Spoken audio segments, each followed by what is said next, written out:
Muy buenas noches y bienvenidos un día más a un programa de Al Descubierto. Vamos a pasar a la primera sección y para ello nos hemos traído a un estrecho colaborador, a uno de nuestros redactores más queridos, a una persona muy versada en ciencias sociales que también escribe artículos, hace carruseles, comunica y pone su labor en la actividad política. Denis Also, muy buenas noches. Hola, buenas noches, ¿qué tal? ¿Cómo estamos? Aquí, mira, me ha salido ya on-air. Pues aquí una noche más con vosotros, a ver lo que ha pasado esta semana y estas presentaciones no me gustan nada, siempre empiezo igual. Estas presentaciones no me gustan nada, pero bueno, o sea, muchísimas gracias, la verdad que me siento muy querido aquí y muy integrado. Hay un principio comunicativo, Denis, para futuras veces, que es si la gente no se acuerda de lo que comió la semana pasada, se va a acordar de lo que dijiste hace 4 meses. Y ese es el rector de las redes sociales para republicar contenido. Efectivamente. Pues nada, Denis, un placer tenerte por aquí. La verdad es que se te oye bien por ahora y se te ve bien, sobre todo comparado con otras veces. Claro, estamos con un ordenador porque hay trenes que solo pasan una vez en la vida, pues todo hoy va a girar alrededor de los trenes y hoy me lo he currado, llevo toda la tarde, como decís, diciendo, este directo sale. Pues nada, te lo agradecemos mucho, especialmente Adrián. Has conseguido que Adrián nos abra la ventana. Pues sí. Así que te lo agradezco mucho. Bueno, Denis, ya la gente del chat te está saludando, muchos ya te conocen, pero estoy seguro que hay alguno o alguna que aún no te conoce. Entonces, pues bueno, tú puedes describirte brevemente, contarnos un poco lo que tú quieras. Aquí no hay obligación ninguna. Esta vez me lo he preparado. Pues a ver, sobre todo así la actividad, a ver, tengo otras actividades activistas y tal, pero la actividad más pública o que más puedo decir en voz alta es la de aquí en Al Descubierto, donde por ejemplo hace poco hice un ensayo que aprovecho para hacer publicidad, que está publicado en la web, como creo que de las primeras publicaciones, Trumpismo, la fase superior del imperialismo, que bueno, un poco pues mi trabajo en El Descubierto es ese. Y además, yo que sé, te estoy dando promoción de igualdad, que también es bonito decirlo, o sea que puede que dentro de pocos años sea feminista profesional, con un título de firma por el rey, de que soy feminista. Maravilloso. Bueno, el título firmado por el rey, ¿eh? Eso tiene caché. Ostras, qué pena que no fuese por Juan Carlos I. Qué pena no haberme lo sacado hace años y que feminista firmado por Juan Carlos I.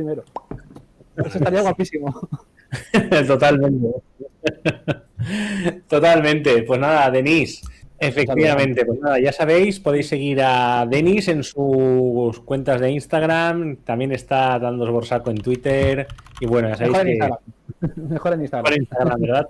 Y ya sabéis que siempre colabora, muchas veces colaborador de muchos carruseles y de muchas cosas, así que nada, todo un gran apoyo, la verdad. Y bueno, una vez dicho esto, chicos, vamos a pasar ya al tema que nos ocupa, ¿no? El negocio del miedo. Cómo la ultraderecha saca beneficio de las catástrofes. A ver, ¿qué está pasando aquí? ¿No? Pues bueno, parece que cada vez que ocurre una catástrofe, pues hay quien no busca soluciones, ¿no? Quien busca rédito político. Es decir, lo que estamos viendo es que no paran de haber todo tipo de catástrofes, algunas naturales e incontrolables, otras que aún no sabemos quiénes son los responsables, ¿no? Y hablamos de distintos casos, hablamos de la Dana, hablamos del gran apagón, hablamos del último accidente de tren con descarrilamiento tan tremendo que ha habido, hablamos de Filomena, y si hay algo que ocurre en todos estos momentos, en todos estos elementos, es una instrumentalización del dolor, una instrumentalización del caos y una instrumentalización del miedo por parte de la extrema derecha. Es decir, no estamos hablando de una crítica legítima a la gestión, que eso es totalmente respetable, sino de utilizar esto para sacar todo tipo de réditos políticos aprovechándote de las peores emociones humanas y del desconocimiento del momento, ¿no? Y bueno, este escenario no para de repetirse y creemos que es muy importante, pues bueno, hablar de todos los mecanismos que están ocurriendo y todo lo que se está dando, porque aunque el tema pueda parecer que no hay mucho que explicar, en el fondo tiene mucho mejunje y a ello vamos, ¿no? A ello vamos. Y yo creo que para eso pues podemos empezar un poco, si os parece, hablando de por qué las catástrofes son oro para ultraderecha, ¿no? Es decir, ¿qué está ocurriendo para que pase esto? No sé si quieres empezar tú, Denis. Vale, a ver, en este caso, yo creo que la ultraderecha al final, con lo que juega, no es diferente a nivel estratégico o a nivel técnico de con lo que puede jugar otro tipo de la izquierda o el centro o la derecha. La diferencia principal es a nivel político. Es decir, a nivel político, bueno, a nivel ideológico, quiero decir, perdón. Vale. A nivel ideológico, la ultraderecha utiliza este tipo de catástrofes para medrar oprimiendo, para medrar aplastando pues, a colectivos discriminados. Por ejemplo, en el tema del COVID, lo vimos con el tema del 8M, ¿vale? Sí. Durante meses yo recuerdo gente bastante normal que igual votaba a la izquierda, pero que te decía que la culpa del 8M era que la culpa del COVID había sido el 8M. Buscan este tipo de subterfugios de una forma distinta a cómo la izquierda puede, de un modo tal, pues manipular o utilizar información de forma espuria, etcétera, porque su objetivo ideológico es realmente lo diferencial y es realmente la amenaza, ¿vale? O sea, se puede hablar de las miserias en política son conocidas, ¿vale? Podemos tirarnos todo un programa contando las miserias de la izquierda, incluso hablando de Óscar Puente y todo eso, pero aquí lo importante no es eso. Claro, sí. Aquí lo importante, lo fundamental es que ellos quieren sacar un beneficio. Entonces, por ejemplo, la crítica que están haciendo al gobierno en este caso no pasa por la liberalización, no pasa por los sitios donde a ellos no les interesa.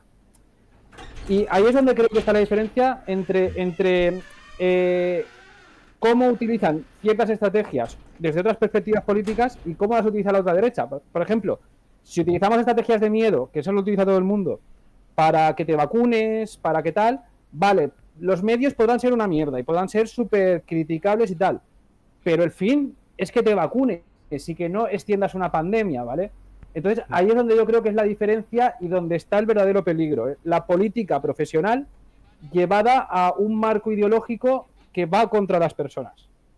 Vale, es un buen punto de partida. Completamente. No sé por el Adrián, chat lo que pensaréis.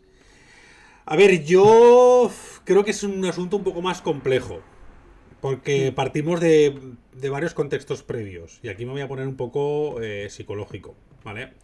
En un contexto, jugamos con dos bazas. La primera es que ya sabemos que el extremismo de derechas se asienta sobre la radicalización, ¿vale? Es decir, sobre una determinada manera de pensar en el que, pues bueno, ya lo sabemos, ¿no? Es un pensamiento muy dicotómico, en el que el que no piensa como yo es el enemigo, es decir, fabrica un mundo lleno de conspiraciones y de paranoias que fabrica realidades, ¿no? Fabrica hombres de paja, fabrica enemigos, ¿vale? Es decir, la extrema derecha como ideología se diferencia de otro tipo de ideologías, y por eso consideramos que no es una ideología más, que es una ideología destructiva. Es decir, no destructiva por sus postulados, sino desde cómo te trata de transformar la cabeza para que veas miedos y enemigos en todas partes o en determinados puntos, ¿no? Por lo tanto, ya tenemos que la extrema derecha sí o sí se va a apoyar en desinformación, pseudociencia, conspiranoia, etcétera, por lo menos en un porcentaje considerable, ¿no? Por ejemplo, el nazismo no se entiende si no crees que hay una conspiración judía que lo está destruyendo todo y no sé qué, cuando en realidad solo destruye Gaza, no lo destruye todo, ¿vale? Por ejemplo, ¿no? Eso por un lado.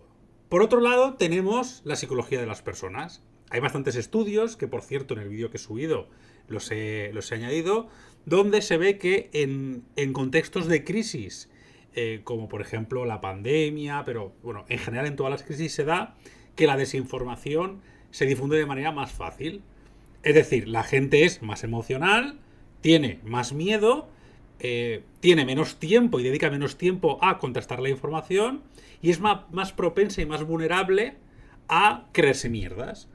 Y nos pasa, es decir, nos pasa a todos. Yo, por ejemplo, me tragué el bulo de Bonaire al principio, porque además yo, ya sabéis que yo me quedé aislado, no tuve internet durante un tiempo, ni tenía o tenía muy poca cobertura, no podía comprobar las cosas y claro, lo que me llegaba del boca a boca era horrible.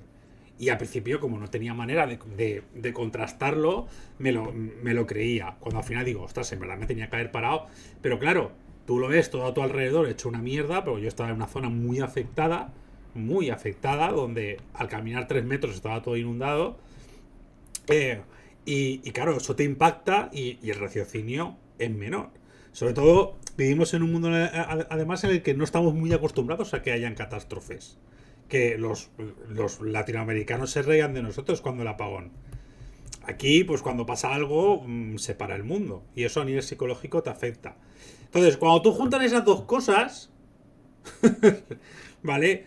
Un determinado discurso que vive a base de fabricar miedo y a base de fabricar bulos, con una situación en la que eres más propenso a eso, pues ya tienes todo el pescado vendido. Pero además se junta una tercera cuestión. Y es que yo creo que hay que diferenciar aquellas personas que fabrican bulos y desinformación de manera totalmente intencionada con la gente que está tan radicalizada y tan fanatizada que realmente se cree lo que está difundiendo.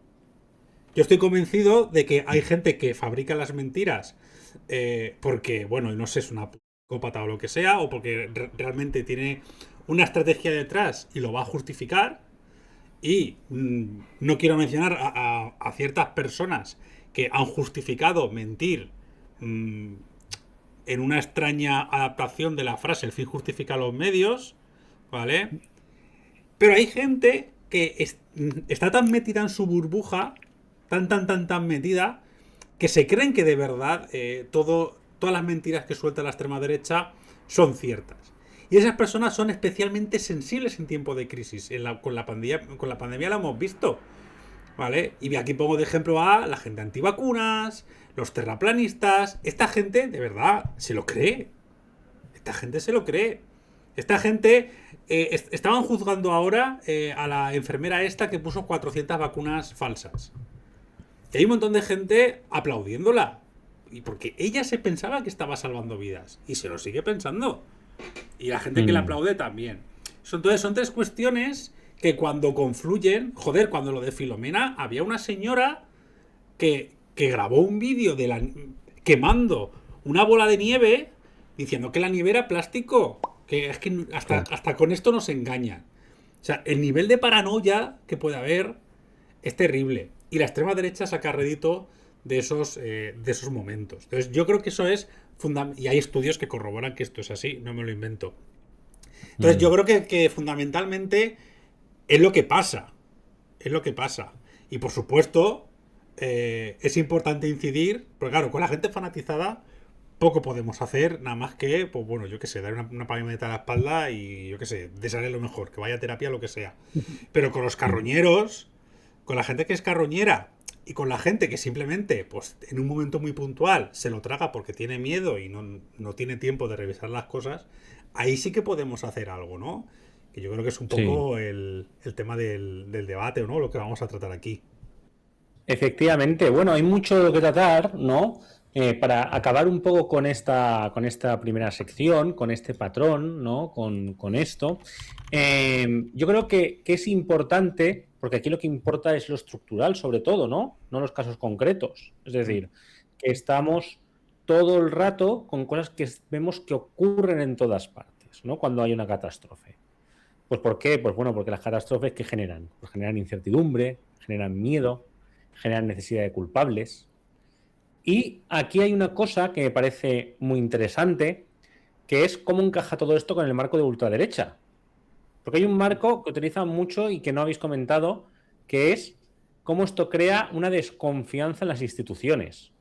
Que no es que digamos que las instituciones sean ni mucho menos infalibles, ni que no sean criticables, pero claro, el interés de esta gente es destruirlas. ¿Por qué? Pues porque las instituciones, y ojo, la democracia compite con el poder de los oligarcas.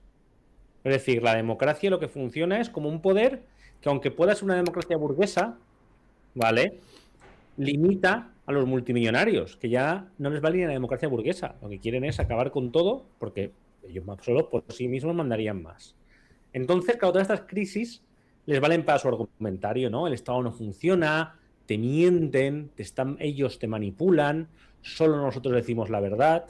Y claro, en un momento de choque emocional, que como ya hemos dicho, pues facilita la desinformación y todo esto, pues todos estos mensajes entran más y calan, ¿no? Y a veces, ojo, entroncan en la realidad, entroncan con un mal desarrollo del Estado, entroncan con errores reales, pero otras veces no.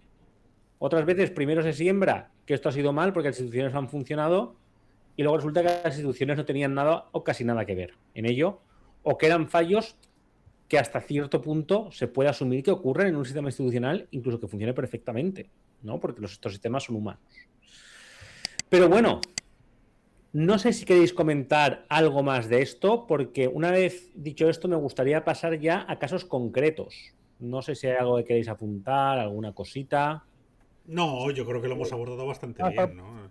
Sí, podemos pasar, que va a ser parecido también. Muy bien, pues ya os digo, creo que deberíamos pasar pues exactamente al caso español, ¿no? Es decir, porque, como digo, esto no son hechos aislados.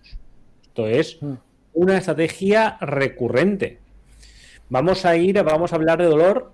La verdad es que no es lo que más nos gusta, sinceramente, más en un momento prácticamente de duelo, pero es importante ver cómo esto, lo que ha ocurrido, ¿no? Es en el accidente de tren, en el accidente tremendo que acaba de ocurrir, donde, pues bueno, de hecho hemos hecho un vídeo hablando de todos los bulos, ¿no? Que han ocurrido en el accidente de Adamuz y ver qué está pasando ahí. Aquí lo primero que estamos viendo es, pues, y esto es muy importante y se repite en todas partes, una pura especulación sin datos, ¿no? Es decir, antes de que tú puedas pensar, antes de que se sepa nada, ya te están tirando sobre encima toda una serie de teorías y obligándote a que te pronuncies, porque si no te pronuncias es que lo que estás haciendo es tapar a no sé quién o ayudar a no sé cuántos, y por lo tanto culpas antes de investigar, ¿no? Pidiendo responsabilidades. El otro día en la televisión, un presentador pidiendo la dimisión, pidiendo la reprobación, creo que de Óscar Puente y la dimisión de Pedro Sánchez. ¿Qué está diciendo? Quiero decir, pero espérate, ¿no? Y dices que a lo mejor luego es culpa de Pedro Sánchez y de Óscar Puente. Pues a lo mejor es Pedro Sánchez el que descarriló el tren en persona. Pues puede ser, pero a día de hoy, con los datos que tenemos, no podemos saberlo, ¿vale? No es que Pedro Sánchez estuviera en un bar comiendo mientras la gente se moría en el tren o algo por el estilo, ¿no? Y no había ido a lo del tren o lo que fuera. Entonces, no sé vosotros cómo habéis visto lo del caso Adamuz. Adrián, tú que has hablado del tema, que has estado sobre él. A ver, la verdad es que ha sido bastante exagerado. O sea, a ver, a Óscar Puente le tienen muchas ganas, ¿vale? Porque, sí, claro, a todo el contexto que hemos añadido antes, tenemos que añadirle el caso español, ¿vale? A Pedro Sánchez se le tiene ganas. Yo, de verdad, que hacía tiempo que no veía tanto odio contra un presidente del gobierno de España sin merecérselo. Porque, claro, hay gente como Vito Quiles que dice, es que Mariano Rajoy... Dices, chacho, Mariano Rajoy... Que dices, no, pero es que eso es una cuestión política. Mira, Mariano Rajoy estuvo gestionando la peor crisis de nuestra historia y hay bastante consenso en que lo hizo muy mal y se le tuvo que echar con una moción de censura por la corrupción de su partido. Es decir, muy probablemente, y mira que hemos tenido aquí a Adolfo Suárez, a Felipe González, a Aznar, a Zapatero y a Pedro Sánchez. De esos 5 hay por lo menos 4 que me caen muy mal, o 3. Y Rajoy es sin duda el peor. Bastante peor que Aznar, de hecho. Bastante peor que Aznar. Es decir, probablemente el gobierno de Rajoy haya sido el peor de la historia y la franja de años que peor lo han pasado los españoles en muchísimos años. Quiero decir, poco pasó, ¿vale? Y aún así, el odio que está recibiendo Pedro Sánchez o el odio que ha recibido, por ejemplo, gente como Pablo Iglesias, no es nada proporcional ni a lo que ha hecho ni comparable con lo que pasó con Mariano Rajoy. Es decir, a mí me parece exageradísimo. Pero es que Óscar Puente, además, a pesar de ser ministro de Transportes, que, la verdad, en la escala de importancia de ministerios, no sé dónde estará, pero quiero decir, no debe ser muy alta. O sea, yo pienso en ministerios importantes y en el top 5 no está transportes, ¿vale? Pero claro, Óscar Puente es uno de los perros de presa. Es decir, hay un perfil político que es el de ser perro de presa. Es decir, es el que es el bad boy.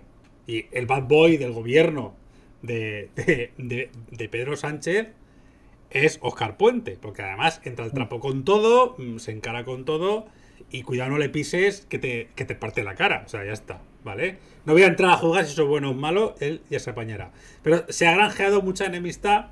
Y luego también es cierto que, aunque el Ministerio de Transportes no sea especialmente importante a lo mejor en comparación a otros, sí que es algo como muy visible, ¿no? Porque todo el mundo coge el tren, yo qué sé. Que a mí me hace mucha gracia que mucha gente pida mayores inversiones públicas y luego van a votar a partidos o apoyan a partidos o programas que lo que quieren es privatizar. A mí eso me hace muchísima gracia, ¿vale? Pero claro, esa es un poco la idiosincrasia. A Óscar Puente se le tienen muchas ganas y a Pedro Sánchez unas pocas también. Entonces, claro, un accidente es una cosa como muy sensible, ¿no? Hay una cosa que me hace muchísima gracia, que es que siempre que hay alguna crisis de este tipo, algo ha hecho alguien de izquierdas en algún momento. Con el tema de lo de la Dana, la culpa era de los hippies ecologistas por no sé qué, de las presas o no sé. Algo habíamos hecho ahí, ¿vale? Con el tema de la pandemia, todo estaba mal. El confinamiento, lo de tapar el precio de las mascarillas, todo estaba fatal. Todo estaba fatal. Y ahora, con lo de los trenes, hay un accidente, quiero decir, revisad mentalmente, os lo digo al chat y a todo el mundo que vea este directo y este vídeo cuando lo subamos a YouTube. Cada uno de los accidentes ferroviarios que ha habido en este país, que ha habido unos cuantos, y de trenes, ¿en cuántos ha habido el linchamiento que está habiendo ahora contra el gobierno? A mí solo se me ocurre uno, que fue el accidente de 2006 del metro de Valencia, pero porque se constató una negligencia brutal. Una negligencia tal que el gobierno local de Valencia lo que hizo fue intentar cambiarle el nombre a la estación de Jesús para tapar sus miserias. Y encima no hubo ningún tipo de responsabilidades, ni técnicas ni políticas. Pero para todos los demás, bueno, se entendió que había sido un accidente, se revisaron protocolos e historias y ya está. Y está muy claro que España es ese país que no ponemos el semáforo en la rotonda hasta que alguien se muere. Es cierto, somos así y es un problema crónico que tenemos, que el bache en la carretera se queda hasta que alguien se mata. Es cierto. Y es cierto que hay que investigar y todo lo que tú quieras. Pero, no sé, espérate un segundo. Y voy a contar un fact de Adri, que es que al día siguiente del accidente, una persona con la que no hablaba desde hacía 30 años... me mandó un audio porque decía que no entendía cómo había tanto odio en la sociedad, que la gente no hacía nada más que buscar culpables. Que había terminado... Os juro que esto es real, ¿eh? Acababa de pasar el accidente del tren y ya estaba todo el mundo exigiendo dimisiones, buscando culpables y rabiando. Y eso, estamos en un momento en la historia en el que eso es así. Pero antes no pasaba eso. Antes lo primero era la solidaridad, el ayudar, el ver qué había pasado y luego a los días ir viendo las causas de lo que ha podido pasar. Hay veces que la causa se ve enseguida porque, yo qué sé, imaginaos que sucede lo del accidente y de repente se averigua que, mira, pues el radar o lo que sea, o el escáner de señalización de la vía indicaba que el tren iba a 340 km por hora. Vale, está muy claro qué es lo que ha pasado. Podemos dirimir enseguida un culpable o un responsable. Pero es que en este caso nadie entiende muy bien nada. Entonces, coño, espérate. Además, para una puñetera vez que tanto el gobierno central como el autonómico, joder, parece que están haciendo bien las cosas, parece que están colaborando, parece que están intentando ver qué ha pasado, ninguno de los dos está politizando, parece que el Partido Popular tampoco está metiendo mucha mierda, por la cuenta que le trae, también te digo. Ostras, ha sido un accidente de tren. O sea, vamos a calmarnos un poquito, que quiero decir, si hay que dirimir responsabilidades, que se diriman, pero esto de lanzarse al cuello a la mínima que pasa algo, y luego dice, no, y luego le echáis la culpa a Amazon de lo de la riada. Yo no, lo que nos extraña de Amazon es que haya todos los putos días un dispositivo móvil de Apunt en la puerta de la casa de Ábalos por robar 4 duros, pero todavía no sabemos lo que ha hecho Amazon en el Ventorro, ni siquiera dónde vive. Esa es la historia, que hay una doble vara de medir brutal con todo. Con todo. O sea, es de tener la cara un poco dura.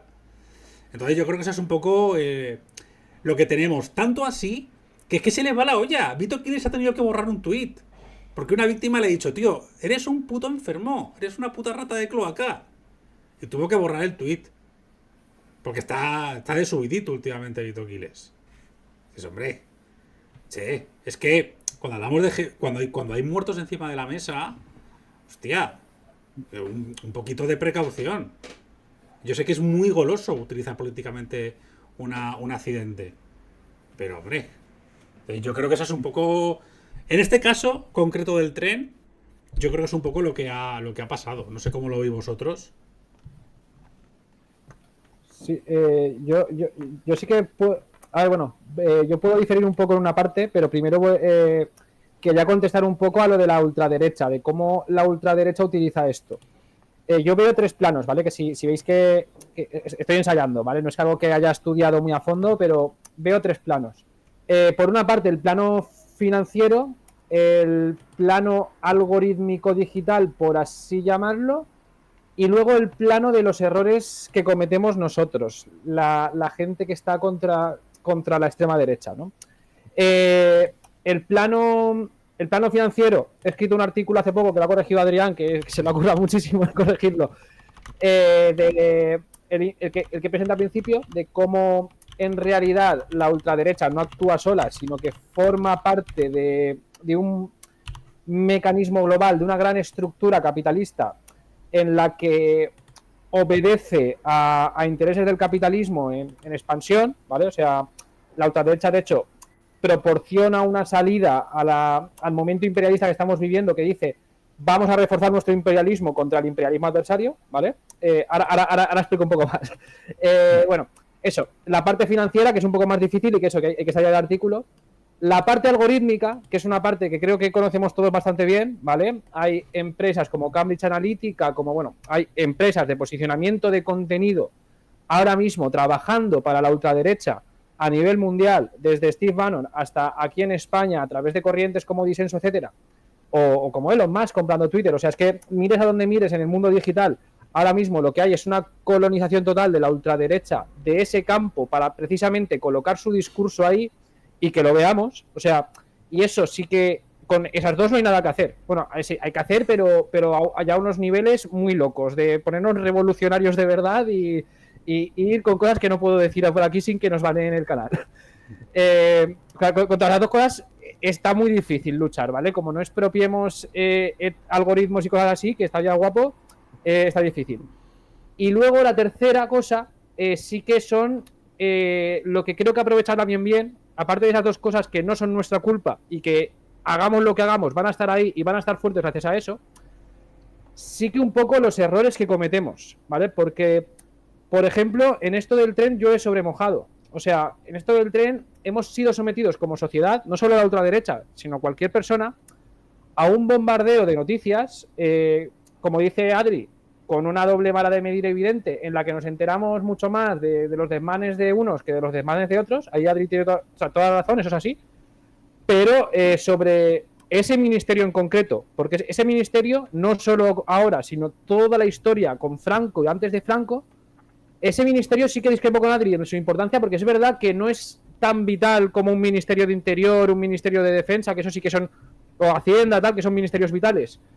Lo que tiene, lo bueno que tiene, bueno, lo ha medio dicho Adri ya, lo bueno que tiene ese ministerio, lo importante es que el Ministerio de Sanidad, por ejemplo, tiene pocas competencias, ¿vale? No gestiona directamente hospitales.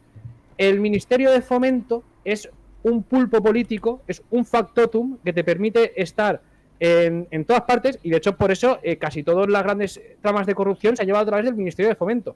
En el Ministerio de Fomento no veas nunca ningún político tan suicida como para poner un experto en trenes. ¿A quién te ponen? A un perro de presa de partido. ¿Por qué? Porque ¿para qué sirve el Ministerio de Fomento? Para cuadrar las filas, para que tus líderes autonómicos no se reboten y para tener en la mano al líder autonómico del rival.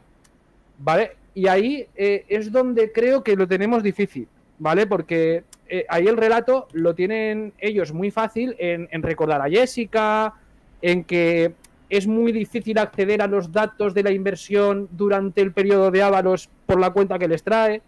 Y en ese sentido, la ultraderecha está aprovechando muy bien ciertos errores que tenemos, ya no solo el PSOE, por ejemplo, que el PSOE pues tiene más que errores, se puede decir que tiene dentro la gente que tiene, ¿vale? Porque es el PSOE de toda la vida.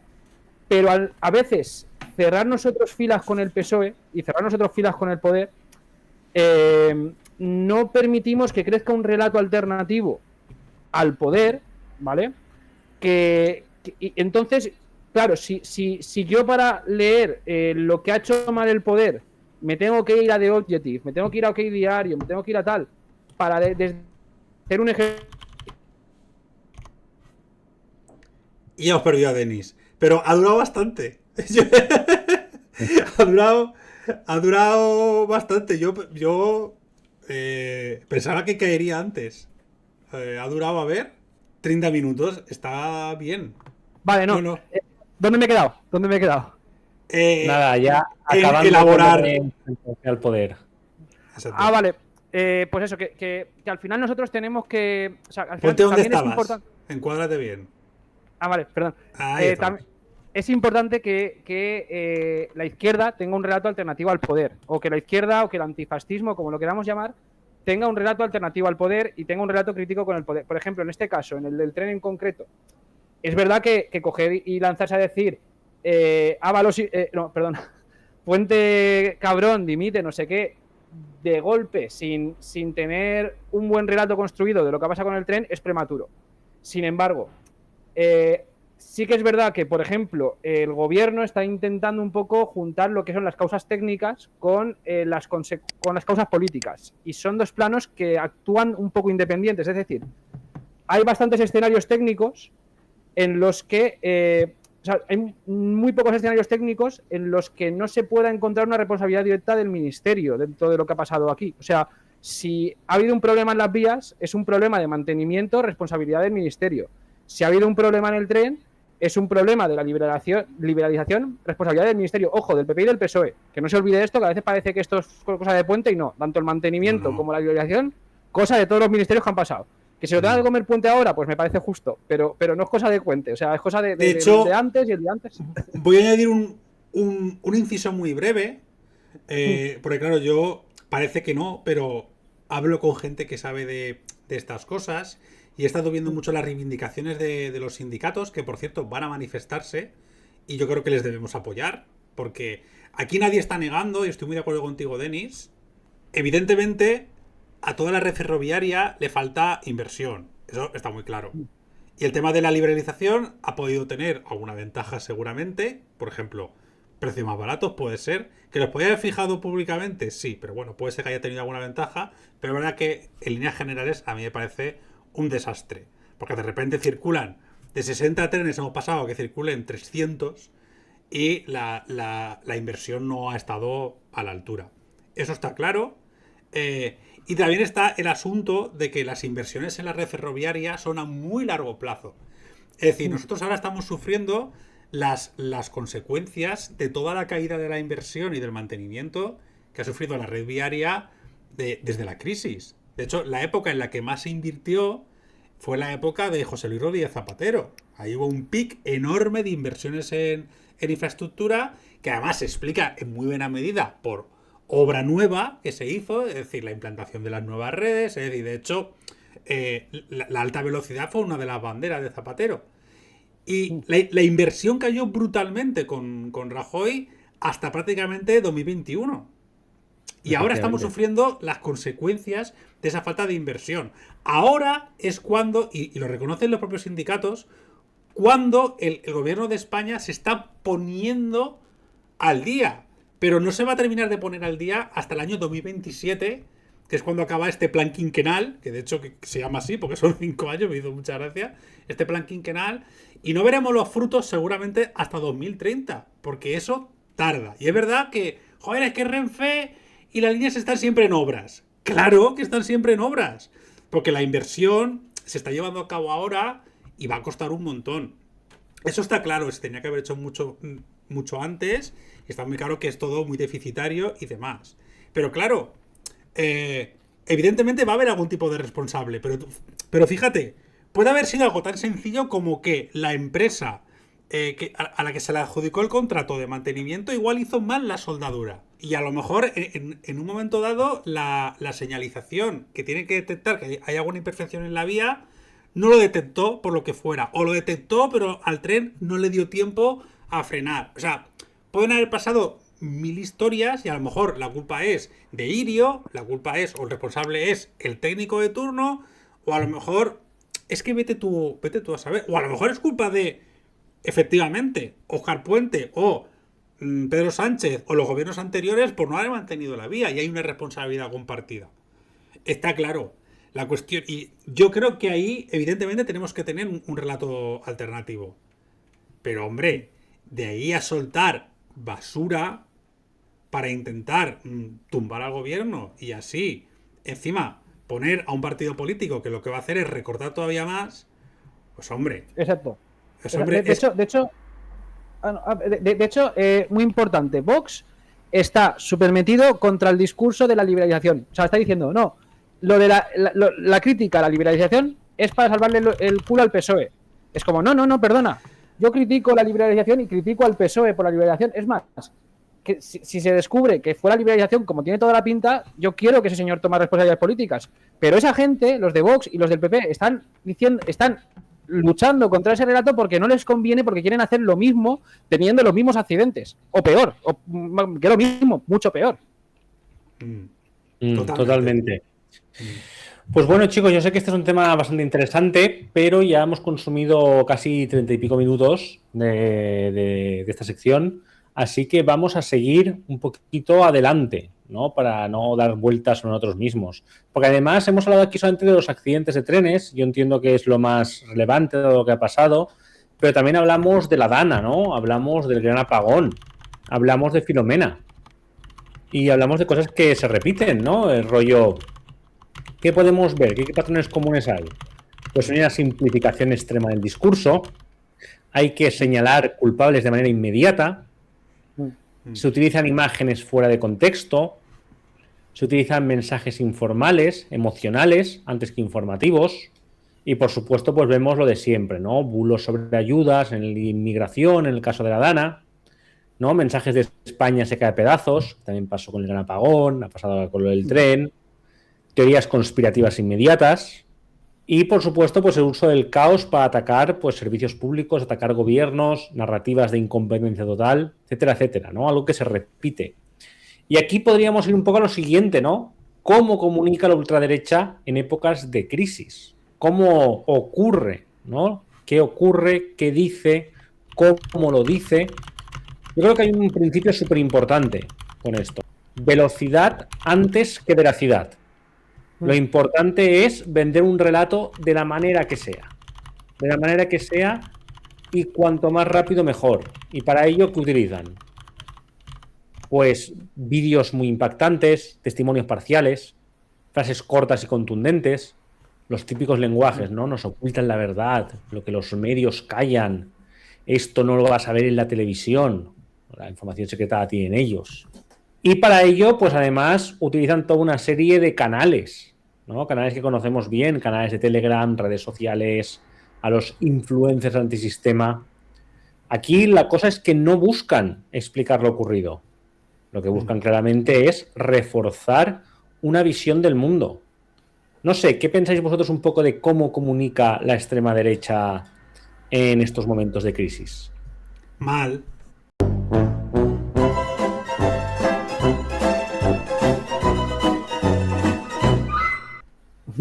O sea, es que yo no veo una intención comunicativa. Quiero decir, voy a poner otra vez el ejemplo de Vito Quiles, porque es el que más he seguido últimamente, porque he estado con el tema también de Sara Santaolalla, que por cierto también hice un vídeo, pero lo podríamos extender a periódicos como, o bueno, pseudomedios como el Mediterráneo Digital, El Periodista Digital, de Alfonso Rojo, ¿qué dices? No, bueno, y otros muchos perfiles que dicen que están informando, que dices, pero ¿cómo puedes llamarte a ti mismo periodista de investigación cuando una sencilla búsqueda en Google, o incluso preguntándole a una IA como ChatGPT, obtienes la respuesta? Por ejemplo, uno de los bulos que se ha soltado con el tema de los trenes, esto que tenemos reciente, pero podría poner otros muchos ejemplos, es el tema de que se ha regalado dinero a Marruecos o a Uzbekistán o a Vietnam para que puedan construir líneas de alta velocidad o lo que sea. Tío, buscando en Google, buscando en Google te sale que en los dos primeros casos, en lo de Marruecos y Uzbekistán, son préstamos. Son líneas de crédito que luego se tienen que devolver y que además están supeditadas a que esos países contraten a empresas españolas para la construcción de esas vías. Para la construcción de esa infraestructura. O sea, es como una especie de convenio entre ambos países, que además benefician claramente a España. Y en el caso de Vietnam es todavía más sangrante, porque es directamente que el país contrata a una empresa pública, que es Ineco, para hacer una labor de consultoría. Y lo gracioso es que esto es una cosa que pasa constantemente. Constantemente, y que además participan más países como Francia, otros países europeos. Es decir, algo que es de normalidad y que beneficia claramente al país, tú lo haces pasar como es que fíjate que le están dando dinero a los moros. Eso no, ahí no puede haber una labor comunicativa. Porque aquí hay dos opciones. O eres idiota y haces muy mal tu... Es verdad. O estás haciendo muy mal tu trabajo. O tío, tú eres mala gente. Tú eres mala peña. Porque sabes que la gente está súper jodida por lo del accidente. Va a ver tu tweet y se va a poner a compartirlo como un puto loco. Porque además, como tienes una comunidad que te aplaude las orejas, pues ni siquiera se va a molestar en buscar en Google. No voy a juzgar si una persona es tonta o mala, pero desde luego una labor comunicativa no hay ahí. No estás buscando la verdad. O sea, yo desconfiaría muchísimo de alguien que se hace llamar periodista y ni siquiera se molesta en contrastar la propia información que difunde. Y una cosa es que cometas un error, pero Vito Quiles es el mismo que durante la Dana estuvo diciendo lo de que el ayuntamiento de Alfafar tiraba la ropa donada a la basura. Y luego se filtró un audio donde parece ser, según ese audio, se puede interpretar que presuntamente con Alvise Pérez habrían fabricado ese bulo. Entonces, tú eres mala gente, tío. Tú no estás comunicando. Tú quieres visitas y famita y dinero, seguramente. Pero eso no es de ser periodista. Y así podría poner muchos ejemplos. Y con Filomena lo mismo, que es el caso de que estamos hablando ahora. Una serie de barbaridades, porque hay cosas... Juanfran me conoce, yo intento siempre pensar que la gente no va a malas. Y hay cosas que se difunden, y se difunden mucho, que puedo pensar, ostras, aquí igual se han equivocado, porque hay cosas que pueden infundir a error, y puedes no buscar en Google. Hay cosas que dices, joder, esto tiene mala pinta. Vale, esto puede ser que te hayas confundido. Yo qué sé, lo de Bonaire, yo seguro que mucha gente fue por inútiles. Por ejemplo, yo creo que Gisbert, yo creo que fue muy inútil, sinceramente. No creo que fuera... Rubén Gisbert, yo creo que fue muy inútil. Porque él ni siquiera... Bueno, él es de Valencia y lo de Bonaire lo tenía que haber sabido, el tema de los tickets del parking. Pero quiero pensar que fue muy inútil y ya está, que no contrastó la información y punto. Pero en general, al final me da igual que sean tontos o que sean... O que sean mala gente, o que estén radicalizados o fanatizados y no se pueda ver más allá de sus narices. Pero desde luego no hay una labor, en resumen, no hay una labor comunicativa ahí. Lo que hay es, como mínimo, un sesgo brutal. Y lo que decimos muchas veces, y ya con esto termino, que no son periodistas, que son activistas intentando informar, haciendo como que informan. Totalmente. Yo creo que comunican muy bien. Porque tienen o sea, para dar el contraste, evidentemente es muy parecido a lo que iba a decir Adri, porque tienen el dominio de las 3 cosas que he dicho antes, ¿vale? O sea, de las 3 cosas que improviso aquí, que no lo establezco como norma, que son el tema digital. Y el tema digital no quiere decir que dominen muy bien las redes sociales. Quiere decir que Elon Musk es el dueño de Twitter, que el de Google es un fascista que flipas, que Donald Trump se ha quedado con San Francisco entera para él, y toda una serie de cosas, Cambridge Analytica, etcétera. O sea, es que eso es muy duro. Eso es muy duro. Quiero decir, que puedan entrar en tu cabeza desde el momento que te despiertas, a través de esto, que es a lo que estamos encarcelados todo el día. Ahí ya es que ahí eso ya es demoledor para cualquiera que quiera enfrentarse a ellos. Todo esto se sostiene sobre una serie de intereses económicos. Es decir, ¿a quién le interesa que haya una Dana? Pues a los amigos de Amazon, que Amazon enchufó para todos los contratos que le dio, a las inmobiliarias de la zona, a las empresas de coches, a toda una serie de gente le interesa que haya una Dana, y que la gente, o sea, evidentemente al que tiene una pastelería no, ¿vale? No a todos los burgueses. El que tiene una pastelería en Paiporta, ¿qué tal? Pues es un pequeño burgués, pero también es una víctima. Pero la gran burguesía se enriquece de la ultraderecha, y no es algo que, nos enriquecemos de la ultraderecha sin querer, no. Invierten dinero e invierten sus recursos en que la ultraderecha esté persistente ahí. ¿Vale? A veces la intentan domar un poco con el centro derecha, pero invierten muchos recursos y además generan un clima tan horrible como el que estamos viviendo, en el que la única manera de presentar batalla política sin asumir contradicciones, o sin asumir muchas contradicciones, por así decirlo, es decir, no, yo voy a ser el Trump de mi país. Para que Trump no nos pisotee, necesitamos nuestro propio Trump. Que es una cosa que si lo piensas tiene bastante lógica. O sea, si lo piensas desde una perspectiva machista, racista y tal, oye, tener a una mujer cuidándote la casa, limpiándote tal, cuidándote los hijos, que la gente de otros países tenga menos derechos que tú y tal, eso a ti te beneficia. Y claro, ese es el marco que consiguen instalar, ¿vale? Porque no es un marco loco de es que no te beneficia nada, no. Es un marco discriminativo en el que como aristocracia obrera te quieren beneficiar a través de un sistema imperialista de reparto de poder. Y claro, Denis, eso va a tener que traducirlo a castellano.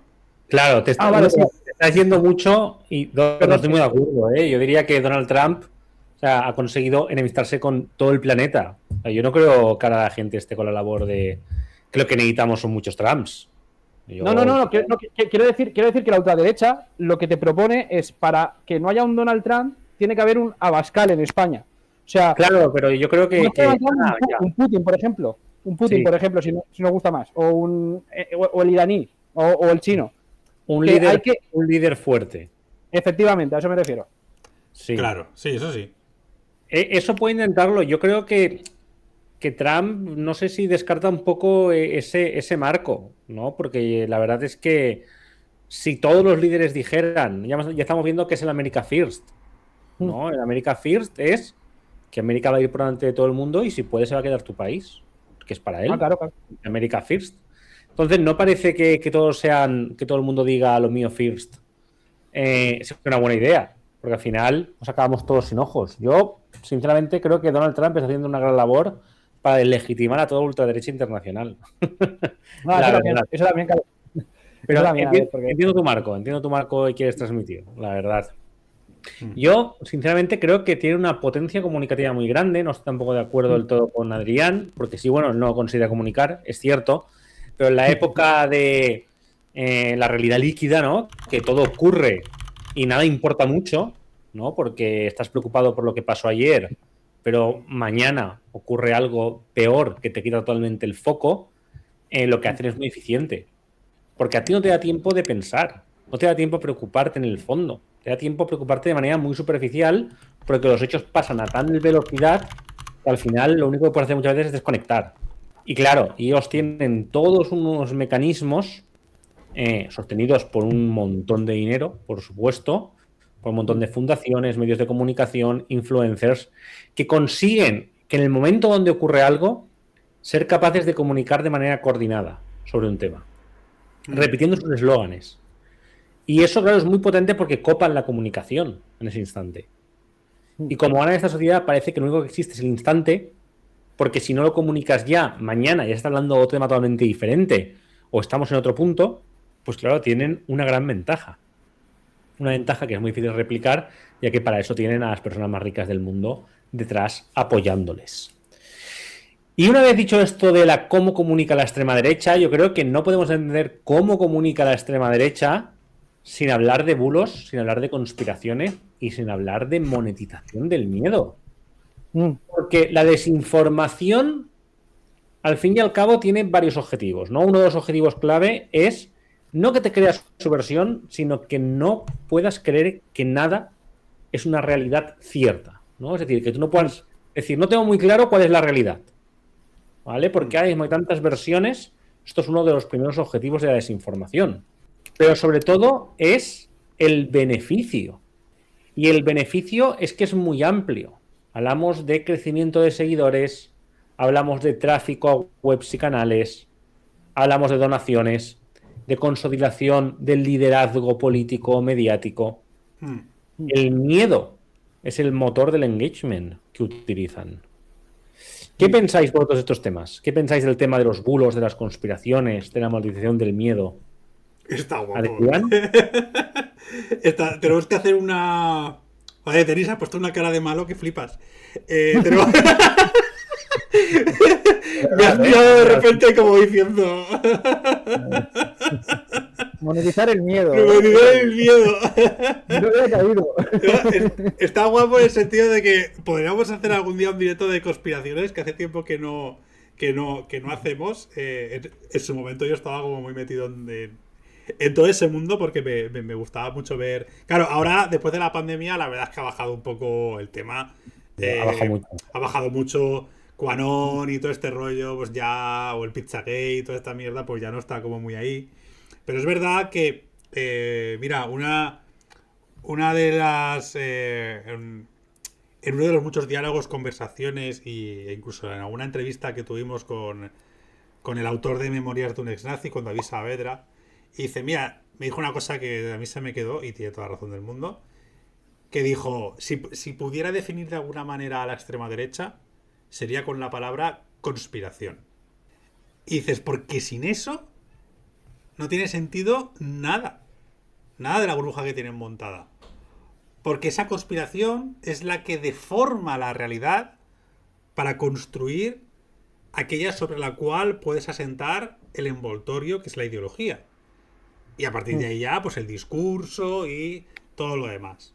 Entonces, para sostener esa conspiración necesitas una capacidad comunicativa que te permita difundir tus mentiras todo lo posible. Para eso hace falta pues una estrategia, ¿no? Yo antes, cuando decía que la extrema derecha no comunica, me refería, mejor dicho, a que no informa. La extrema derecha desinforma.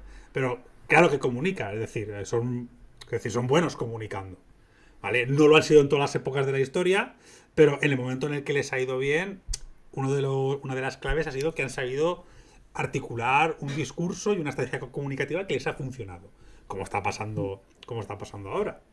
Y claro, la máquina de bulos y de desinformación está muy amplificada actualmente, primero, porque la cantidad de recursos económicos que tienen les permite tener bots, cuentas falsas, creadores de contenido y un sinfín de pseudomedios que le benefician.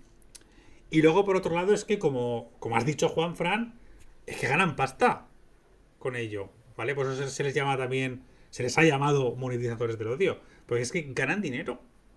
Es que además, algo que hemos ido viendo con el paso del tiempo es que hay muchos perfiles de la derecha, o incluso que no eran de la derecha, que tenían una posición más moderada, o incluso de izquierdas, que se han derechizado que flipas. Entonces, cuando hablamos de la derechización de la sociedad o de la polarización hacia ese extremo, eso es una cosa. Pero cuando hablamos de personas concretas, una de dos, o es que eras un facha de principio y estabas mintiendo para adaptarte al ambiente, o es que vas a por la pasta, cabrón. Porque sabes que lo que da dinero ahora es lo que da dinero. Y hablo de, sobre todo, el sector más rojipardo es un ejemplo. Juan Soto Ibars, Aneris Simón, el Frente Obrero. ¿Esa gente qué está haciendo? Pues sabe que eso es lo que da dinero ahora. Si de repente, cuando la izquierda va a tener la hegemonía cultural, ya verás que pronto se bajan todos del burro. ¿Por qué no? Porque no se van a comer nada. Y dices, ostras, es que además la evolución ha sido tan corta en tan poco tiempo que o estaban mintiendo a la gente desde el principio o la están mintiendo ahora. ¿Por qué? Porque pasan por la puta pasta. Y luego es que encima los que han sido más fiel a su propia idiosincrasia y han visto como todo el discurso de su lado del espectro se ha ido radicalizando y él no, lo están pagando caro. Y aquí tengo el ejemplo de un tío blanco hetero. Que él se niega a radicalizarse, sino todo lo contrario.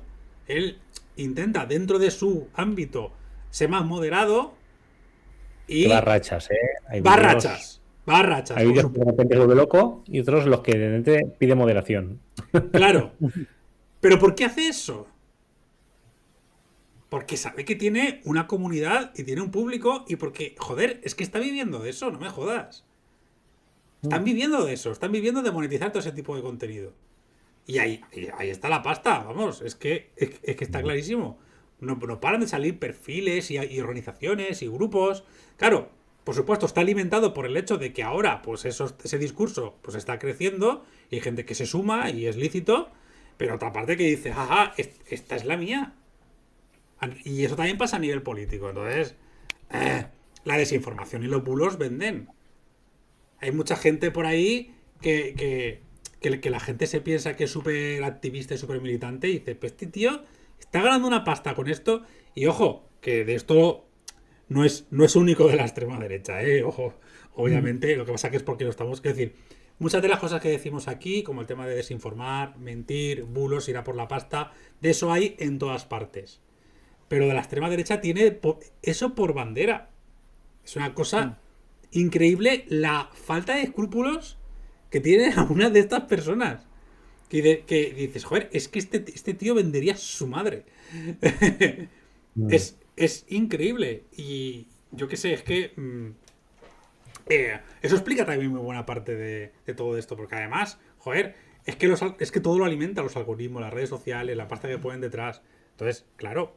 Pero, por ejemplo, ¿alguien duda de que Abascal no está por la pasta? O sea, ¿alguien cree que Abascal tiene algún tipo de ideología? O sea, o ha cambiado muchísimo en 15 años. Cada 2 años cambia el discurso. O cada 3. Se va por la pasta, se va amoldando a lo que tiene. Y ya está. Él, cuando fracasó su bar, él lo tenía muy claro. Que él iba a buscar la manera de no volver a ser pobre nunca más. Y ya está. Completamente. Además, sí, el tema de los bulos y tal, hay parte que en realidad la comunicación... Mira, voy a poner un ejemplo. Recientemente una cuenta muy grande, ¿cómo se llamaba? Bueno, una cuenta muy grande de ultraderecha, Alt-Right España, compartía un byte que subió Marina Rivers de que se había ido a vivir a Andorra. Seguro que lo habéis visto. Sabiendo perfectamente, ¿vale?, que es el byte peor hecho de la historia. Todo el mundo que ha visto ese vídeo sabe que no se ha ido a vivir a Andorra, sino que se está metiendo con los que se han ido a vivir a Andorra. Correcto. Vale, pues subió el vídeo como... Entonces se le contestó mucha gente, yo entre ellos, tú eres tonto, ¿cómo has caído en ese byte? Y entonces me contestó, no, jajaja, perdona, aquí se juega a eso. Quiero decir, esa es la mentalidad. El videojuego es ese. O sea, tú estás en la realidad, en tu día a día, tú ves un vídeo en tu casa, sabes que Marina Rivers no se ha ido a Andorra, y porque si se va a Andorra no hace un vídeo así, pero te conectas al videojuego de la realidad virtual en la que nos quieres situar a todos, y sobre todo a gente que no está muy bien de aquí, que es la que se lo cree, como habéis dicho antes, y tu juego, el personaje, está roleando totalmente otra circunstancia, otra persona, y no eres tú, es un rol en el que te metes para jugar. Es como dicen en el juego. Porque además, joder, la verdad es que es atractivo como puesto. Quiero decir, ser un tío blanco hetero en realidad, no me digas que no es atractivo como idea de vida, ¿vale? O sea, hay quien tiene principios y tal. Pero sentarte a decir, jaja, Pedro Sánchez puto tonto, y ganar dinero. Voy a sacar un clip de esto y te voy a destruir la vida, Denis. No, pero entiendo lo que dices. Y perdona que te corté. O sea, todo el mundo performa un poco. Eso no te lo voy a discutir. Y al final las redes sociales tienen una parte que es un poco de juego. Es cierto que si conociéramos a gente como, yo qué sé, Isaac Parejo, ¿no?, de Infoblogger, o a Sergio Candanedo, que es un tío blancotero, o a otras muchas personas, jamás pensaríamos que son ese personaje que se han montado en redes sociales. Eso te lo compro. Y eso explica muy buena parte del hecho de por qué van a por la pasta muchas veces, ¿no? Porque luego en persona... Y luego también es verdad que las redes sociales tienen su propia dinámica. Y es una dinámica muy perversa, muy asquerosa, muy, muy, muy terrible. O sea, las redes sociales sacan lo peor de ti. Estás en una exposición pública constante en la que tienes que vender algo y al final se crea una personalidad, se configura una imagen que al final no es del todo tuya. Los hay que serán más auténticos y los hay que menos. Y entiendo que performar a veces es parte del juego y se llegan a ciertos consensos tácitos, ¿no? Como pues yo ahora te hago un vídeo, yo ahora te respondo, ahora me haces tú un vídeo, ahora yo suelto esta broma, ahora suelto esta otra. Hay unos márgenes ahí con los que hay que tener muchísimo cuidado, pero es verdad que eso existe. Ahora bien, yo creo que tiene que haber un límite ahí. O sea, y hay gente que se le come el personaje. Vamos. Y también al revés, creo que no solo la ultraderecha, sino las corporaciones mediáticas lo utilizan al revés. No solo el influencer de ultraderecha, sino el influencer de izquierdas, que igual no es el lápiz más afilado del estuche, que se lo llevan a determinados platos para reírse de él y para ridiculizarle y tal. O sea, que no es solo, el juego no va solo así, en plan lobos solitarios de la ultraderecha, sino que hay una organización muy clara y una estructura muy clara que no solo consiste en posicionar el contenido de ciertos creadores de contenido y de ciertos periodistas, etcétera, empresarios, también consiste en reposicionar nuestro contenido, en coger un clip de aquí de lo que diga, decir, mira la gilipollez que ha dicho este chaval, o coger y llevarme a mí a hablar sobre trenes, a un plato de Telecinco, por ejemplo. Y eso es un trabajo tan bien hecho y tan grande que sin un trabajo igual de bien hecho es muy difícil simplemente pensar, soñar con batir con eso. Completamente. Bueno, un panorama que sabemos que no nos es muy favorable, que sabemos que no es muy favorable a la gente que defiende los derechos humanos, ¿no? Los derechos de una mayoría social, pero sí que podemos hacer cosas, ¿no? Es decir, ¿cómo podemos responder? ¿Qué herramientas y qué reflexiones creéis que podemos traer sobre este tema?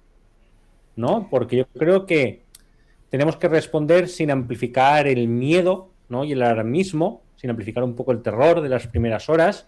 Y esto es muy complicado, ¿no? Porque al fin y al cabo ya sabemos que la emoción es lo que funciona. Y que tú empieces a vomitar datos, pues puede no funcionar demasiado, ¿no? Pero pese a eso yo creo que hay que hacer bastante, ¿no? Desde luego sí que hay algunas cosas que no funcionan, ¿no? Cosas que no funcionan, burlarse de las víctimas, ¿no? No, eso no funciona, seguro. Como minimizar su dolor. No, pero eso seguro. ¿Quién ha hecho eso? A ver. Esto ha pasado alguna vez que se ha como minimizado cuando a lo mejor no ha sido una cosa mega grave, en este caso no. Pero cuando a lo mejor no es que haya muerto nadie, sino que a lo mejor ha habido algunas pérdidas económicas leves, o que la gente simplemente pues ha perdido unas horas de su vida y ya está. Pues dices, pues esto no ha sido nada. Y dices, pues hombre, a lo mejor esa persona pues le ha costado, ¿sabes? Pero algo personal, a lo mejor no ha llegado al trabajo y su jefe se la ha montado y a lo mejor está ahí a malas con él, ¿no? Y su jefe no distingue. O cosas de este tipo, ¿no? Más bien, no negar el malestar real que puede ocurrir tras estas cosas. Sobre todo cuando intentas todo el rato que parece que tengas un discurso pro gobierno cuando lo único que estás haciendo es un discurso razonable, ¿no? Razonal. Y por supuesto, mucho cuidado con cómo repites el bulo. Porque tú estás intentando desmentirlo, hay que tener mucho cuidado en no repetirlo porque sí. Porque si no, pues al final la gente se queda con lo primero. Por eso, por ejemplo, Maldita, cuando desmiente algo, te dice, no, esto no es verdad. Y el bulo. Es decir, no lo hace al revés. ¿Por qué? Porque muchas veces la gente se queda con lo primero. Y esto es muy importante a nivel subconsciente. Vale. Sabemos que hay cosas que funcionan, ¿no? Como contextualizar, como dar una información clara y pausada, intentar poner datos que desmientan algunos bulos, no es una cosa que hacemos, pero tampoco son las mejores tácticas. ¿Qué herramientas creéis que podemos utilizar? ¿Qué cosas creéis que nos pueden servir, que nos pueden valer? Así a vuela pluma. Yo creo que cuando hablamos de crisis y accidentes o catástrofes concretas, yo creo que lo que mejor funciona es la educación. O sea, porque es muy complicado educar para todos los contextos, pero yo creo que cuando hablamos de cosas muy concretas, de oye, en caso de crisis o catástrofe, vamos a intentar guardar la calma, a prestar atención solamente a fuentes oficiales, no compartir lo primero que llega. Quiero decir, es que hasta mi tía que tiene 75 años entiende eso. El día cuando pasó lo de la Dana no paraba de llegarle un montón de información. Y decía, yo no voy a compartir nada, que yo no sé si nada de esto es verdad. ¿Vale? Es algo tan sencillo como eso, de oye, todo lo que te llegue por WhatsApp o todo lo que te llegue por redes sociales, mucho cuidado. Y ahora con la IA generativa, esto se multiplica. Se multiplica que flipas. Yo he visto cada vídeo de, por ejemplo, lo que está pasando en Estados Unidos, que, joder, tienes que fijarte bastante bien para no darte cuenta de que son mentira. Porque es que tienen un fallito aquí en esta esquina, porque la etiqueta del policía no está bien puesta. Y fíjate que aquí también cae todo el mundo, no solamente la extrema derecha. Porque esto es muy importante, ¿eh? Yo me he comido hasta algún bulo de la IA generativa, ¿eh? Claro, bulos, desinformación y mentiras hay de todas las ideologías y de todas las trincheras. Que esto quede claro. Sí. Aquí todo el mundo la puede liar, aquí todo el mundo miente y aquí todo el mundo se puede equivocar y aquí todo el mundo puede ir con mala idea. Lo que decimos es que la extrema derecha necesita hacer eso para existir.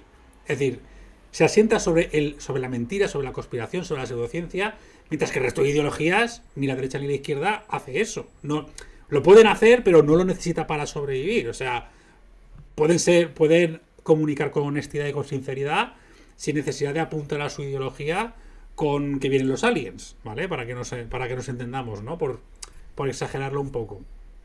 Hasta el día que vengan. Hasta el día que vengan. Entonces ya, hostia, tenían razón, ¿no? Pero yo creo que la mejor manera es concienciar. Y sobre todo que haya una unidad por parte de todos los partidos políticos, por todas las instituciones y organizaciones que velamos por este tipo de cosas, intentar decir a la gente, bueno, calma, porque no se sabe nada, y empiezan a circular vídeos, a circular cosas. Evidentemente, siempre va a haber una parte de la desinformación que se va a compartir y siempre va a haber algunos bulos que te vas a comer. Pero vamos a intentar minimizarlo todo lo posible. Yo creo que desmentir está bien, creo que es una herramienta, una acción, no es suficiente, pero sí necesaria. Y sobre todo es enfocarnos en el fondo, que es concienciar a la gente y educar a la gente para que no comparta cualquier mierda que le llegue. Es que más no puedes hacer para que conserve la calma, para que no se pongan a correr en círculos, como si, vale, sí, ha pasado esto, está pasando esto, vamos a calmarnos, vamos a escuchar a la gente que sabe, que también se puede equivocar, ojo, vamos a ver qué dicen las fuentes oficiales, a ver qué acciones tenemos que tomar. Coño, todo el mundo sabe que cuando tú estás en cualquier sitio público hay un plan de emergencia. Sabes que no tienes que ponerte a correr y a pegar empujones, ¿no? A todos nos han concienciado con eso. Todos hemos hecho en el instituto un simulacro de incendios. Pues coño, pues esto es lo mismo. De, oye, cuidado, que cuando pase algo, es que, joder, se pueden perder vidas por algo así. Le puedes pegar un susto a alguien por algo así. ¿Sabes? Que durante la Dana de Valencia hubo... Joder, es que... Tú imagínate que hay una desinformación... Ojo, que hay mucho tipo de desinformación y mucho tipo de bulos y no únicamente para atacar al gobierno. Tú imagínate que difundes un bulo sobre que hay una zona inundada y esta zona ya no lo está y te vas por otra. Y te mueres. Y ya está. O, por ejemplo, una cosa que pasó también durante la Dana es que, joder, había un montón de señoras mayores súper asustadas porque es que había miles y miles de muertos. Entonces, ¿qué necesidad hay de a estas señoras hacérselo pasar así? Pues coño, es que imagínate que dan patatús a uno. Es que ese tipo de cosas que no se me tienen un cariz político. A veces hay también estafas. También hay estafas. Coño, sobre eso hay que concienciar. Tanto para que no te tomen el pelo como para que no te utilicen políticamente o para que no te estafen o para salvar tu vida. De cuando pase algo... Claro, por eso también es importante Yo entiendo que la confianza en las instituciones a veces es complicada. Me incluyo. Que os recuerdo que soy anarquista.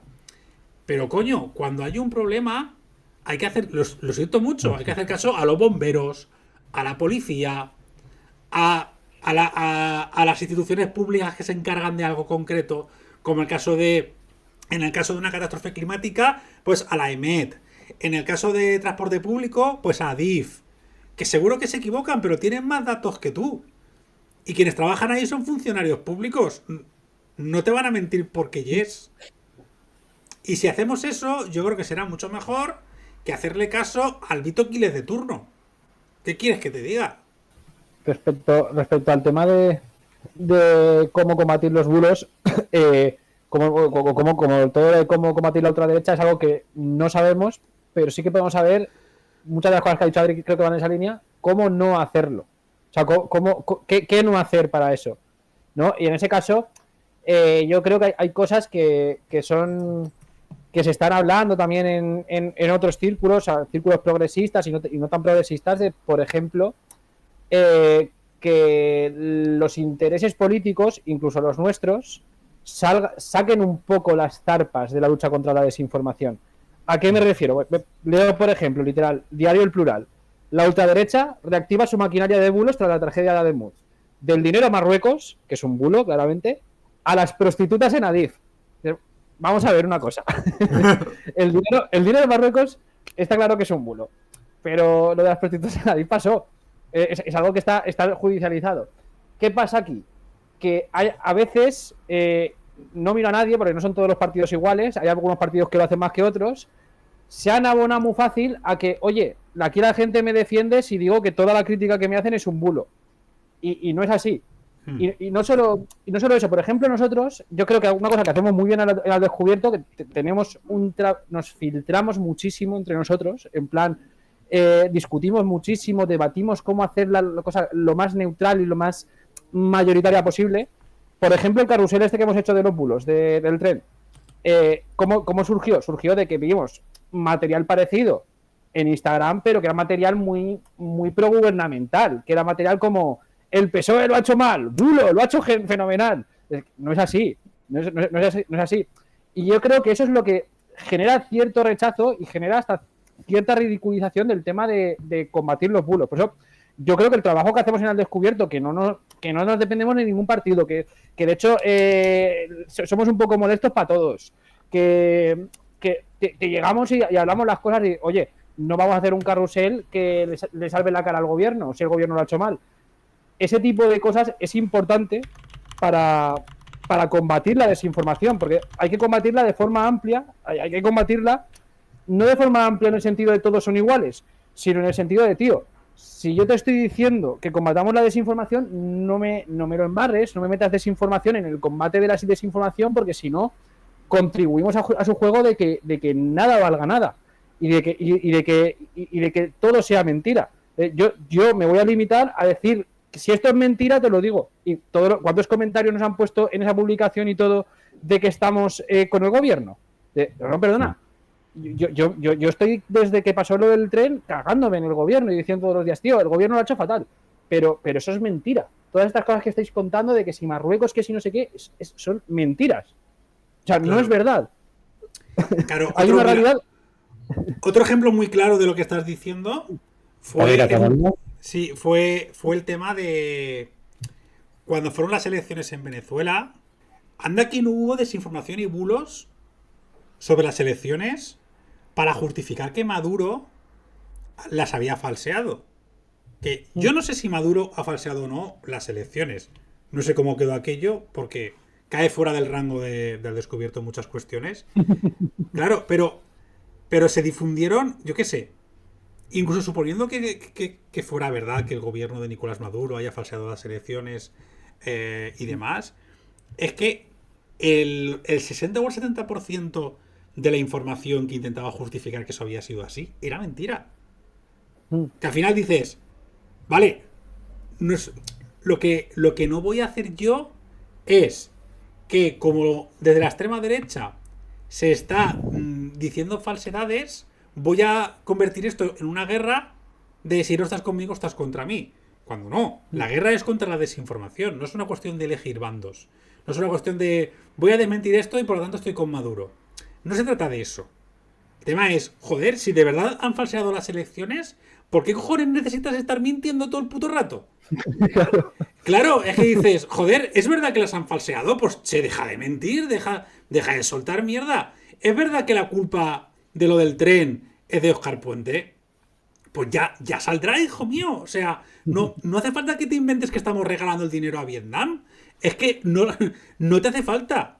No te hace falta. ¿Por qué necesitas fabricar parcelas de mentiras para que tu crítica sea más destructiva y mordaz? O sea, no te hace falta. Si de verdad tienes razón, pues coño, utiliza los datos y ya está. Lo primero que te hace pensar es que estás mintiendo. Pero también es una manera de fabricar una batalla ficticia.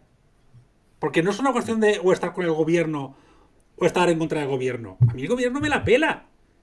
Yo lo que sé es que hay unas personas que han muerto, hay unos familiares que están afectados y que esta gente metiendo mierda es lo último que quieres. Lo que quieres es que se sepa qué coño ha pasado. Y esta gente lo que está haciendo es embarrar para llevarse 4 chavos. Y eso es al descubierto. Decir que esta gente son una puta basura y que están embarrando. Y si resulta que la culpa de todo, o muy buena parte de la culpa, es de que no se ha invertido lo suficiente, pues que si tiene que dimitir Óscar Puente, pues que dimita.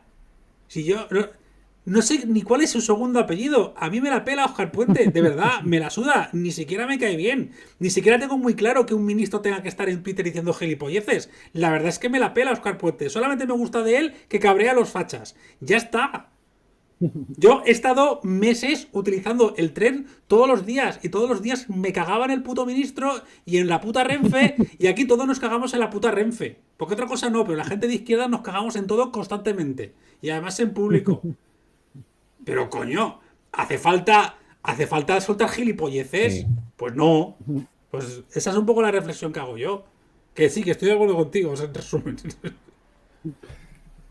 Que nos metían mucha caña con que el gobierno, estáis defendiendo al gobierno. No, yo te estoy diciendo pero es... en el mundo real no se ha regalado dinero a Marruecos. Y yo estoy enseñándote el mundo real. Ya, las conclusiones son tuyas. Claro, pero es que nos arrastran a eso porque la extrema derecha lo que hace es dividir el mundo en 2 bandos. Entonces, ellos se posicionan en el bando bueno, a ti en el bando malo. Y ya está. Entonces, si haces X, es que estás a favor del gobierno o es que estás a favor... Pero si es que toda la izquierda es la misma. O sea, Stalin es igual que Pedro Sánchez, que es igual que el del Corea del Norte, que es igual que el que gobierna en Vietnam, que es igual que el que gobierna en Marruecos, que el que gobierna en Irán. Son todos lo mismo para esa gente. Y tú dices, no, mira, es que esto que estás diciendo es mentira, ¿no? Habrá que investigar y ver qué ha pasado, o lo que sea. Ah, ya está defendiendo al gobierno, algo mal habrá hecho. Bueno, señora, suélteme el brazo. Yo lo que estoy diciendo es que hay aquí una serie de personas que se autodenominan periodistas que por lo visto no saben buscar en Google. Pues ya está, quiero decir, es que vais de wow, al descubierto qué expertos y especialistas sois, cuánto sabéis. No señora, es que he dedicado 15 minutos a buscar en Google la información, a contrastarla mínimamente y a presentarla bonita para que la puta mierda que lleváis años lanzando a la gente no haga que caemos todos pegándonos puñaladas. Porque eso se ha descubierto. Un montón de gente que ha leído un poquito, que se dedica a buscar en Google y que tiene tiempo y ganas de decir a la gente que deje de hacer el imbécil. Es que ese sería el resumen. Porque es que ni siquiera son listos. Es que ni siquiera tienen muchas luces muchas veces. Pero mira, ahí están. Es que... Al final dices, mira, tío... Sí, le hemos regalado... Pedro Sánchez se ha levantado un día por la mañana y le ha regalado dinero a Vietnam. ¿Por qué? Pues porque sí... Porque puede. Es que, de verdad. Es que además, cualquiera que tiene 2 dedos de frente lee esa noticia y dice: a ver, esto no puede ser. Aquí hay algo mal. Aquí hay algo Totalmente. Mal. Aquí hay algún tipo de contraprestación. ¿Qué gobierno regala dinero? Es que, de verdad. Ay. Totalmente. Bueno, yo creo que Adrián has hecho una conclusión bastante buena de lo que hemos hablado hoy. La verdad es que poco más hay que decir. Creo que hemos hecho un buen repaso, ¿no? Yo solamente querría añadir que desde luego las catástrofes pues demuestran que no solo ponen a prueba las infraestructuras, parece que en esta época también ponen a prueba la democracia, y que desde luego una idea clave que se nos tiene que quedar es que cuando alguien gana seguidores, cuando alguien gana dinero o poder con el miedo, no estamos ante un hecho político, estamos ante un negocio. Y la ultraderecha y mucha gente de la que tiene alrededor ve el miedo, ve el terror, ve las catástrofes como un negocio. Ya está. Pues nada, Denis, muchas gracias por haber venido hoy. La verdad es que ha sido un espacio muy interesante. Y nada, antes de acabar, solamente te quiero dar unos minutos para que nos expliques lo que quieras. Si quieres una última conclusión, algo que te hayas dejado al tintero, algo que quieras hacer, lo que sea, amigo, estos minutos son tuyos. Nada, vuelvo a spamear con el artículo este que publiqué en El Descubierto el otro día, trompismo, la fase superior del imperialismo. Lo hago porque, creas que no, estuve un buen rato. O sea, no fue buscar ni buscar en Google como estos, sino que fue buscar un rato y es un trabajo al que he dedicado unas cuantas semanas que describe un poco varias de las crisis que estamos viviendo, ¿vale? Por ejemplo, la turistificación, la crisis de vivienda, el tema migratorio, que es un tema que es verdad que a veces la izquierda tiene cierto miedo a hablar y mucha de la gente de izquierda que dice que la izquierda tiene cierto miedo a hablar cuando los oyes hablar telita, ¿no? Y intento abordarlo creo que desde un punto de vista antirracista, pero sí que explicando un poco las dinámicas. Y bueno, la crisis climática y toda una serie de cosas que yo creo que los he conseguido enfocar desde un punto de vista que en otros idiomas sí que hay análisis, pero en español no suele haber. Y es para explicar cómo lo que estamos viviendo ahora, muchísimas cosas que vemos en el día a día que la política no puede combatir, que son las que protagonizan nuestros telediarios, pues lo de Trump, lo de Rusia, lo de tal, están muy interconectadas y forman mucho parte de una misma historia, que a veces lo vemos en la televisión como storytelling separados, como cosas, como cajitas separadas, pero si miras la figura geométrica en conjunto, tiene bastante coherencia, ¿no? Entonces, os animo a todos a buscarlo ahí, por si estáis interesados en saber o en entender un poco los engranajes. Es un lenguaje un poco denso, como me estáis oyendo. A veces tengo un lenguaje un poco denso. Es largo, ¿vale? Sí que Adri lo suavizó un poco, ¿vale? Adri le quitó un poco de densidad y se lo agradezco muchísimo. Hombre, que... Perdona que te corte, pero a veces leía 3 líneas y decía, a ver, aquí que está, ¿qué coño pone? No, pero no porque estuviera mal escrito, sino porque había muchos conceptos técnicos. Y entonces, claro, si luego no ponía... Yo lo que hice fue añadir algún ejemplo o alguna explicación un poco más mundana para que se entendiera lo que quería decir. Porque es que si no... Te ayuda. Claro, es que si no son... Ayuda bastante.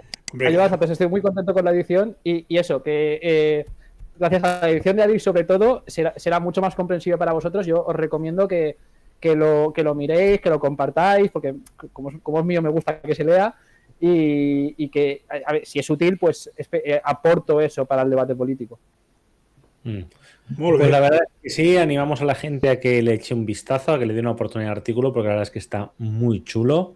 Es un artículo que está muy bien, del que también hemos hecho un carrusel y bueno, del que se puede sacar mucha información y sobre todo aprender mucho. Pues nada, Denis, muchas gracias por haberte venido un día más. Seguimos con este proyecto tan apasionante y nos vemos seguro en la próxima temporada. Un abrazo. Vale. Hasta luego.